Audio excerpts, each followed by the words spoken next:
कृष्णं वंदे जगद्गुरुम्। बंधुओं, आप सबको कोटि कोटि नमन प्रणाम। बंधुओं,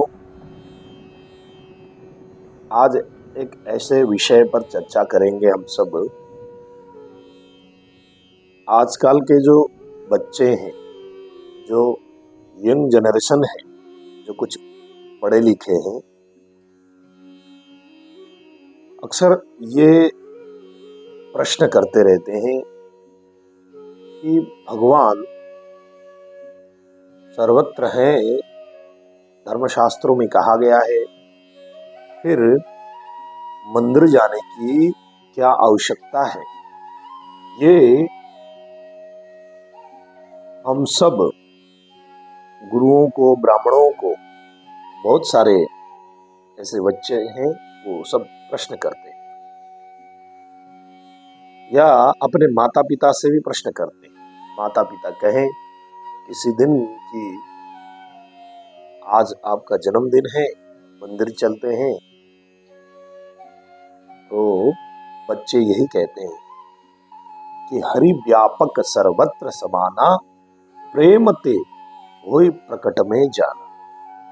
इसी तरह एक गीता में भी श्लोक है, ईश्वर सर्वभूतानां हृदयेषु तिष्ठति। हे अर्जुन, मैं प्रत्येक जीव के हृदय में निवास करता हूं।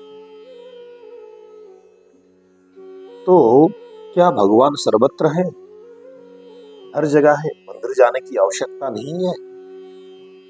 इसी प्रश्न को एक आधार मानते हुए आइए, मंदिर जाना क्यों आवश्यक है? यह तो सही है कि भगवान सर्वत्र है, यत्र तत्र सर्वत्र, यहाँ वहां प्रत्येक स्थान पर भगवान और प्रेम से प्रकट भी होता है, जैसे प्रहलाद जी ने प्रकट किया था। परंतु वो प्रहलाद जैसी भक्ति क्या कहने भर से मिलती है? क्या हम कहें कि मन चंगा तो कटौती में गंगा? तो वो मन चंगा करे तो सही पहले। वो मन चंगा और वो प्रेम पाने के लिए मंदिर जाना अति आवश्यक है। एक साधु, एक अनंत विभूषित, एक विभूति रमण करते हुए एक गांव पर पहुंचे। उस गांव में एक सेठ जी थे। सेठ जी के यहां उन्होंने आश्रय बनाया। तो प्रवचन बहुत अच्छा करते थे। सेठ जी को बड़ा अच्छा लगा और महाराज जी से कहा कि आप कुछ दिन यहीं ठहर जाइए, सत्संग करें। आप बहुत ही सुंदर बोलते हैं और बहुत ही सटीक बोलते हैं, धर्मशास्त्रों का अत्यंत ज्ञान आपको है, मुझे ऐसा लगता है। इसलिए मैं आपसे सुनना चाहता हूं, जानना चाहता हूं, सत्संग करना चाहता हूं। महाराज जी ने कहा ठीक है, मैं बैठ जाता हूं। महाराज जी उसी घर पर, उसी सेठ जी के यहाँ अब जो है शाम को प्रवचन देने लगे। भगवान के विषय में, प्रेम के विषय में बताने लगे कि भगवान कैसे गोकुल में थे, कैसे वृंदावन में रहे, कैसे अर्जुन से उन्होंने वार्तालाप की, इत्यादि भगवान की लीलाओं का वर्णन करते थे। वो प्राय कहते थे कि भगवान जो है प्रेम में वास करते हैं, निवास करते हैं। भगवान यत्र तत्र सर्वत्र है, इत्यादि नाना प्रकार के धर्मशास्त्रों में कहे हुए वाणी को, वचनों को वो सुनाया करते थे। एक दिन उनको कहीं जाना था।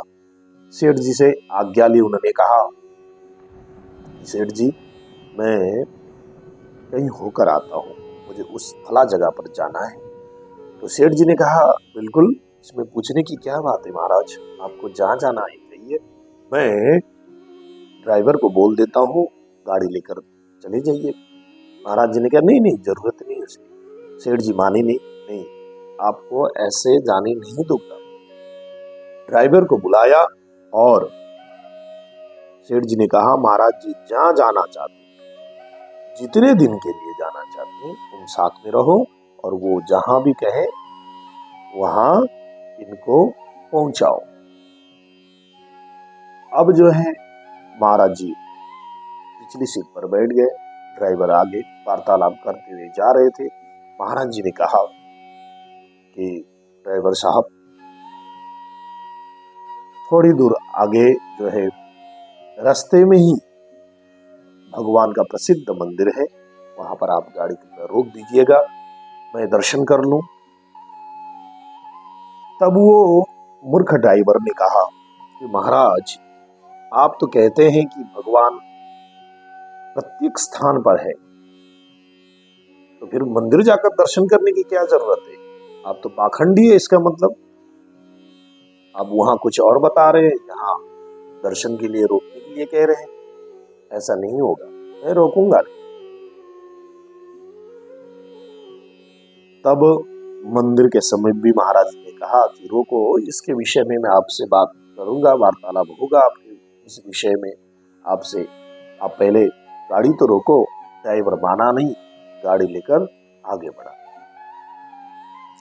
महाराज जी जानते थे सठे साठ्यम समाचरे, जो जैसा व्यवहार करता है जैसे तो उसके साथ उसी तरह का व्यवहार करना चाहिए। ये मूर्ख, अगर मैं इसको वेदांत या धर्मशास्त्रों की बात बोलूं तो इसको समझ में नहीं आई, गुण बातें समझ में नहीं आई, क्योंकि इसने सत्संग की नहीं, बाहर से सुना है, पूर्ण बातें इसने सुनी नहीं।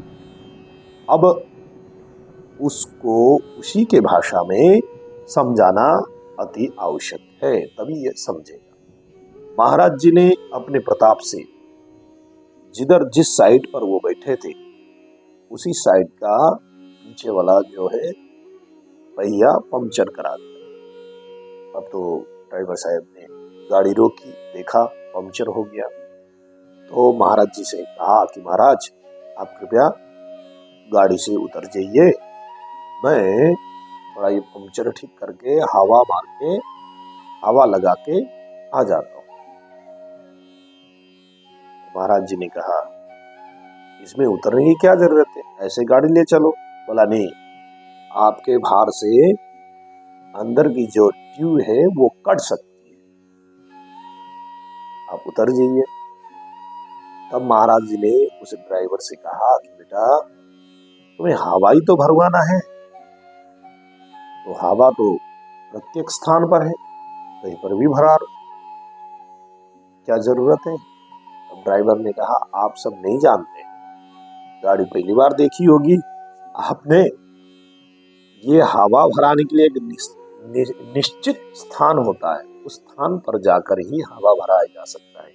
मशीनें लगी रहती हैं, उस मशीन के द्वारा ही हवा भराया जाता है। तब महाराज जी ने कहा उसी तरह से बेटा, जिस तरह से हवा यत्र तत्र सर्वत्र है, महसूस कर सकते हैं पर दिखता नहीं है, परंतु उसको जब हवा की जरूरत होती है, जैसे तुम्हारा टायर पंक्चर हो गया, टायर में हवा निकल गई, तो उस हवा को भरवाने के लिए एक स्थान पर जाना अति आवश्यक है, उस मशीन के द्वारा ही हवा भराया जाएगा।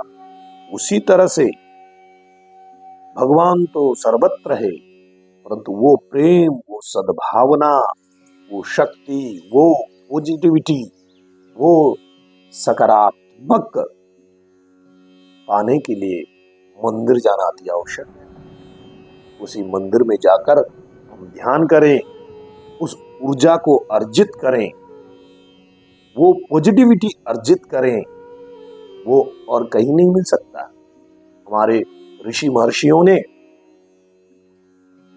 उन वैज्ञानिकों ने ऐसा मंदिर का निर्माण किया है, वो कला निर्माण की है, जहां पर जाकर हम बैठे तो वो पॉजिटिविटी हम उस कला के द्वारा उस स्थान पर प्राप्त कर सकते हैं।